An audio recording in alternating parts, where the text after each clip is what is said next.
It was one of those bone-chilling mornings where the cold seemed to seep through every layer of clothing. I was walking to work, hands buried deep in my coat pockets, trying to fight off the icy wind that whipped through the streets. People rushed past me, heads down, everyone in a hurry to get somewhere warm. I wasn't in a great mood that day. Work had been stressful, and honestly, life just felt like one long, exhausting routine. As I passed by an alley, I noticed a figure huddled against the wall, wrapped in what looked like a thin, tattered blanket. She was just a kid, maybe 15 or 16, and her face was pale from the cold. Her long, messy hair hung in front of her eyes as she hugged her knees tightly to her chest. Something about her stopped me in my tracks. I hesitated for a moment, unsure of what to do. People walked by without even glancing her way, and I could feel the lump of guilt forming in my throat. I couldn't just leave her there. I approached her cautiously, not wanting to startle her. "Hey," I said softly. "Are you okay?" She looked up at me, her brown eyes wide and filled with a mix of fear and exhaustion. She didn't say anything, just shook her head slightly. I took off my coat and held it out to her. "Here, take this. It's too cold to be sitting out here like this." At first, she seemed hesitant, her eyes darting to the coat and then back to me. "Why?" she finally whispered, her voice hoarse. "Because you look like you need it more than I do," I said with a small smile. "It's not much, but it'll help." She slowly reached out and took the coat, wrapping it around herself. "Thank you," she murmured, her voice barely audible. As she settled into the coat, I couldn't shake the feeling that there was something familiar about her. Her eyes, the way she tilted her head when she spoke, it all stirred something deep in my memory. "Do you have somewhere to go?" I asked, trying to ignore the strange knot forming in my stomach. She shook her head again. "No, nowhere." The words hit me harder than I expected.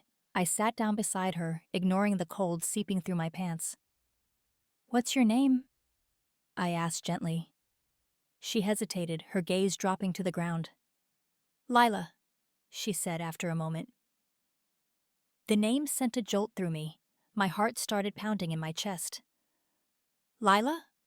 I repeated, my voice unsteady. She nodded, pulling the coat tighter around her. "Yeah." I hadn't heard that name in years. Lila was the name of my little sister. She had gone missing when I was just a teenager.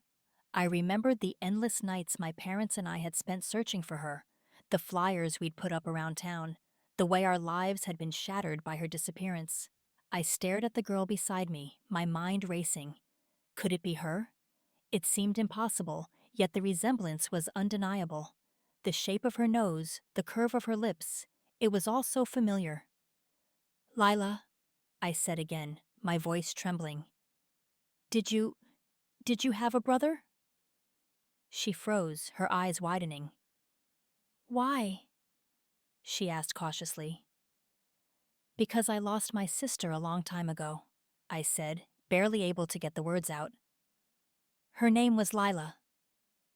Her hands clutched the coat tightly as tears welled up in her eyes. "I don't remember much," she whispered.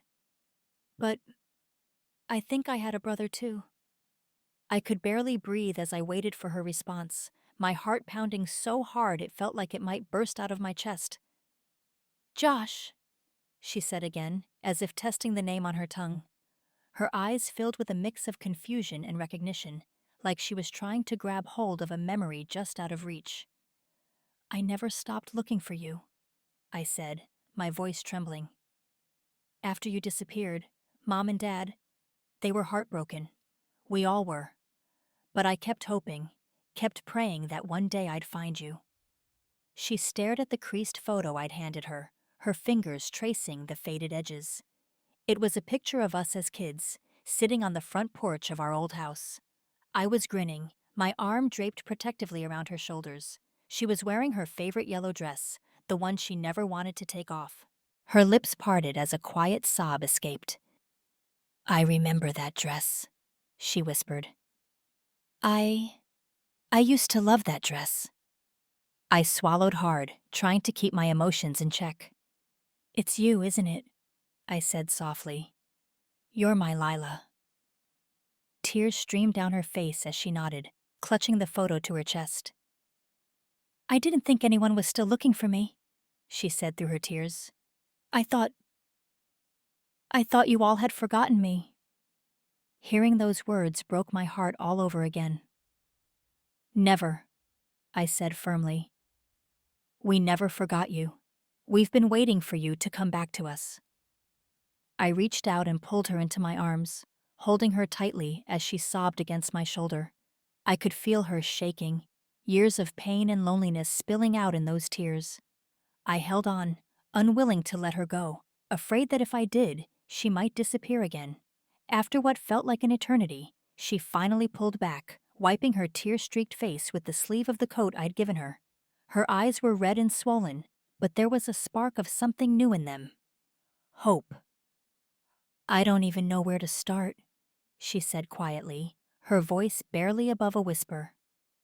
You don't have to, I replied gently. We'll figure it out together. I stood up and held out my hand. Come on, let's get out of here. I'm taking you home. She hesitated, looking down at her worn shoes and the tattered bag she had by her side. Are you sure? I don't want to mess up your life. I crouched down so we were eye level, my hands resting lightly on her shoulders. Lila, you're my sister. You could never mess up my life. Finding you again is the best thing that's ever happened to me. You're coming home, and we'll take it one step at a time, together. Her lips trembled, and she nodded slowly, a small tentative smile breaking through the tears. Okay, she said softly.